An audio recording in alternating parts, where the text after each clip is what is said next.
आज हम लोग प्रश्नावली 5.2 का है ना गणित पढ़ेंगे। चौथा प्रश्न है, निम्नलिखित प्रत्यय को अभाज्य गुणनखंडों की घातों के गुणनफल के रूप में व्यक्त कीजिए। अगर इस प्रकार का प्रश्न है तो हम लोग कैसे सॉल्व करेंगे वो थोड़ा ध्यान से देखिए, है ना।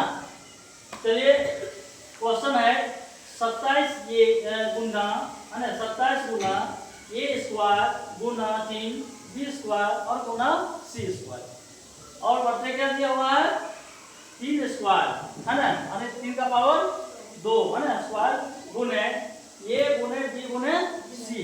जब इस प्रकार का क्वेश्चन रहता है तो हम लोग कैसे सॉल्व करते हैं देखिए। चलिए सबसे पहले हम लोग क्या करेंगे, इसको 27 है अगर तो हम लोग इसको तोड़ सकते हैं यानी 3 गुने 3 लिख सकते हैं। क्या लिख सकते हैं बोलो?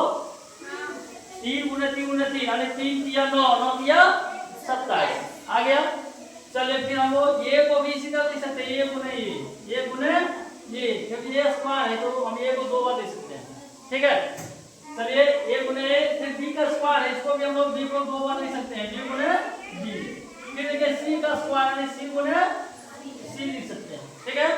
फिर क्या है बटे 3 है, फिर 3 का स्क्वायर यानी 3 को हम लोग क्या लिख सकते हैं 2 बार, क्योंकि पावर कितना है 2।